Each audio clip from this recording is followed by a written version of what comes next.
What's this week been like for you, Graham? Besides Monday, it's just a week, we're practicing, and I think that the guys done a heck of a job. And we're excited about the opportunity we have, and try to score points like always. What changes for you? Do you communicate with Dante about offensive stuff now? Does he have any input for you? Time to time, Dante's been good with us, and I think that's been the message for everyone. Just go do what you do, and we got a lot of games ahead of us, and so try to improve every day.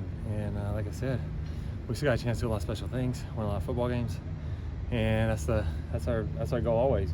Nothing's changed from that standpoint. How do you ensure that everyone, especially mentally, is capable of just moving forward? Not only with Clay, but even after the game last week. Everyone in the locker room's lost a game before, so it's not like it's some new experience for them. That's the beauty of sports. To me, the greatest thing about sports is to teach you about life, and you get beat sometimes. That's the way it goes. And what are you gonna do? Not show up to work and write your story tomorrow if you lose? You know what I mean? Same thing for us. What are you gonna do? Just stop showing up? So if you get beat, you get beat. You gotta try to learn from it, see where you could be better, make the improvements you need to make, and be better the next time you're out there. What stood out about the red zone for you guys on Saturday? I think we had two opportunities. The post to Drake and the seam to Gary both should have been touchdowns. We just didn't execute, and that's been the message, is missed opportunities, and we did a lot of good things. Like I said, I think the run game's been pretty good. I think they're averaging right at 5 yards a carry, so doing some really good stuff up there. Moving the ball well. Like I said, we move the ball, you got to finish, and that's the key, I think. And it doesn't matter if it's the drive, the play, the game, whatever it is. You convert those two plays in the red zone, the one to Drake, and also that's 14-14. Just before that, they were offsides on a field goal. You might be up 10-14 if those two things go the other way. You got a totally different feel of the game. But then coming out of half, even with those two things, we get the ball first, drive down.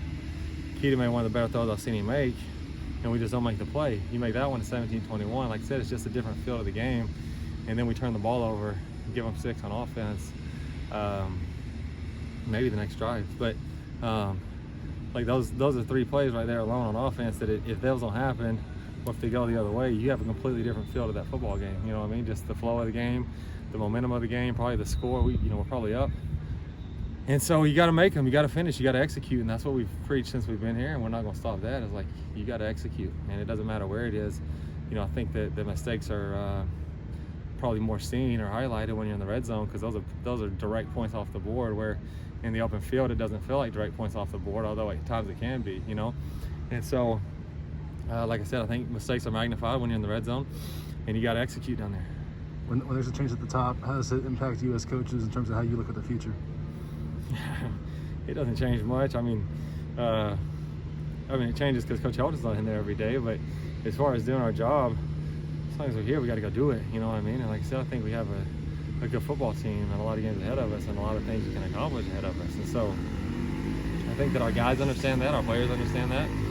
I think that everyone in the office understands that, and that's all we try to do, is go, like I said, win as many games as we can, score as many points as we can, get as many stops as we can, whatever the case may be, whatever side you're on, and accomplish, a lot of great things. And I think, like I said, we have great young men in there. A great staff, but our players, we got a lot of good dudes in there. And like I said, I think that they're a close team. And I talk to our guys all the time. We talk about culture. We talk, you don't need culture when things are good. You need it when a little adversity strikes. And so I think the guys, besides the initial shock, I think that they've handled it as well as you can possibly handle it, and shown up to play every year, shown up to get better and improve and practice every day. That's all you can ask for. What is it about Dante that lends itself to him kind of stepping into a tough situation like this? That's probably a question for Dante. I think it's, for him, I don't think it's a terrible situation. It's a great opportunity, And I don't think it's an ideal situation for anyone when the head coach gets fired. But in my opinion, for him, for us, for everyone, being here, I think, like I said, I think it's a great opportunity. Obviously not an ideal situation. Like I said, Coach Helton was great to everyone, and he brought everyone here. So I think that a lot of people here owe a lot of things to Coach Helton. So including myself and probably including Dante, and I think he'd say the same thing. But like I said, when adversity strikes, it's a great opportunity for him or for whoever to go do their job still. And I think that's the message to these guys. I think our guys understand that, our players as well understand that, like, it's not ideal for anyone, but it's still a great opportunity. Were you disappointed at all that you weren't given that opportunity? Because oftentimes it is a coordinator that's chosen.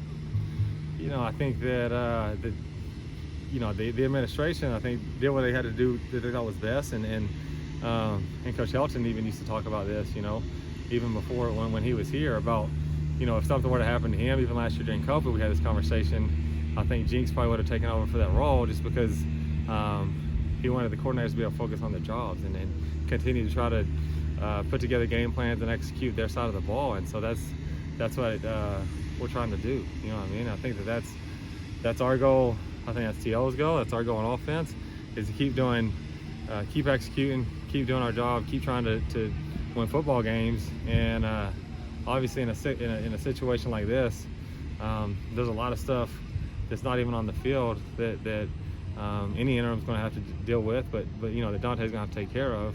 And I think the thought is, that's a lot. That's going to be very time consuming for anyone that has to do it. And so let the coordinators try to continue to do their jobs on that side of the ball, and let Dante try to, like I said, navigate probably a lot of headaches right now. But hopefully as the season goes on, we kind of get into a rhythm, and he kind of gets established what he needs to get established. And like I said, he has a little more time right now. I'm sure he's getting pulled in every direction. So there's a lot on his plate, and we got to try to focus on doing our jobs on each side of the ball.